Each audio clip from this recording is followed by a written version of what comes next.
Hi everyone, welcome to Moulala Surekha. అందరికీ happy Sunday. So మా Sunday evening అయితే ఇలా గడిచిపోయింది అబ్బా, చాలా చాలా హ్యాపీగా గడిచిపోయింది. సో మార్నింగ్ చెప్పిండు మా వారు ఈవినింగ్ టైం బయటకు వెళ్దాము 6 o'clock అన్నాడు. 6కి అయితే ఇంకా బాగుంటుంది కదా, కొంచెం చీకటి అవుతూ ఉంటుంది. సో అది సూర్యుడు కూడా వెళ్ళిపోతూ ఉంటే ఆరెంజ్ కలర్లో సూపర్ ఉంటుంది కదా వ్యూ పాయింట్ వచ్చేసి. ఈవినింగ్ 6 o'clockకి బయటకు వెళ్ళినాం. ఫస్ట్ ఏమో షుగర్ కేన్ దగ్గర ఆగినాం జ్యూస్ తాగదామని. ఆయన ఏమో చాలా వెయిట్ చేయించండి, ఇక వెళ్ళిపోదాం నాడు, అది ఏమంటారు ఫ్రూట్ సలాడ్ తాగిపిస్తా అన్నాడు.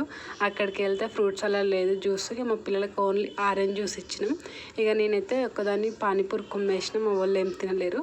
ఇక అక్కడ నుంచి తర్వాత నెక్స్ట్ మ్యాంగోస్ తీసుకొని నాకు ఐస్ క్రీమ్ కూడా తినాలనిపిస్తుంది బావంటే ఇక ఐస్ క్రీమ్ కూడా ఇప్పించిండు. ఇక ఐస్ క్రీమ్ అన్నీ తీసుకొని ఇంటికి వచ్చేసినాం, మంచిగా కుమ్మేసినాం. ఇంటికి వచ్చే ఐస్ క్రీమ్ కూడా. వీడియో వచ్చేసి ఇంతేనండి. మీకు వీడియో నచ్చినట్లయితే ప్లీజ్ చిన్న లైక్ సబ్స్క్రైబ్ చేసుకోండి. మళ్ళీ నెక్స్ట్లో కలుద్దాం. Bye bye.